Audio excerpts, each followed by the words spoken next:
საფონდო ბირჟებზე სამწუხაროდ არასახარბიელო ვითარება გვაქვს, როგორც ხედავთ, საკმაოდ მკვეთრი კლება არის ძირითად ინდექსებთან მიმართებით. S&P 500 შემთხვევაში 2%-ია კლება, Dow Jones-თან 0.12%, ხოლო Nasdaq-ის შემთხვევაში ლამის 3.5%-იც კი იყო დღის განმავლობაში კლება, რაც უკავშირდებოდა AI კომპანიების არასახარბიელო შედეგებსა და მოლოდინებს. აზიასა და ევროპაშიც კლება გვაქვს, დიდად გამორჩეული არაფერი, რაც შეეხება ენერგეტიკულ ბირჟას. ამ შემთხვევაში საქმე უფრო სერიოზულადაა, როგორც ხედავთ, 2.5%-ით არის გაეფებული ნავთობი, Brent-ის ფასი შეადგენს 76.5 დოლარს, WTI-ი დაახლოებით 72.5 დოლარად.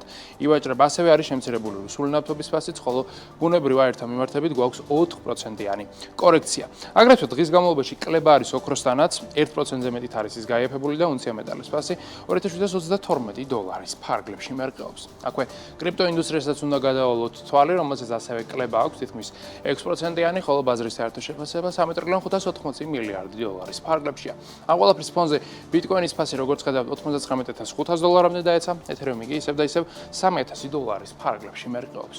აქვე ჩვენს ეროვნულ ვალუტაზეც უნდა ვთქვათ ორივე სიტყვა, რომელიც ბოლო პერიოდის განმავლობაში საკმაოდ მკვეთრად უფასურდება ყველა ძირითად ვალუტასთან მიმართებით. უფრო კონკრეტულად კურსმა დოლართან მიმართებით შეადგინა 2.88 დღეს. ევროს გასვლელი კურსი არის 3.02, ხოლო სტარლინგის გასვლელი კურსი 3.60-ია და ბოლოს ორივე სიტყვა უნდა ვთქვათ ლარში ინვესტირების შესაძლებლობაზე, რომელსაც გვთავაზობს Foresight Investment Group. ეს არის Foresight-ის ლარის ფონდი, რომელიც საშუალებას გაძლევთ თანხა განათავსოთ ფონდში და ამით მიიღოთ ფინანსური სარგებელი, რომლის მოცულობა წყლიურად სტანდარტულად შეადგენს 8.59%, თუმცა თუ კი ანგარიზე 50000 ლარზე მეტი გაქვთ, მაშინ სარგებლის მოცულობა წყლიურად აღწევს 10%-იან მაჩვენებელსაც კი. ეს სარგებელი გერიცხებათ ყოველდღიურ რეჟიმში, ხოლო თანხის გატანა, თანხის მოცულობის გაზრდა ან შემცირება შეგიძლიათ ყოველდღიურად შეზღუდვების გარეშე. თავად Foresight Investment Group კი საქართველოს ეროვნული ბანკის მერეგულირებული საინვესტიციო კომპანია.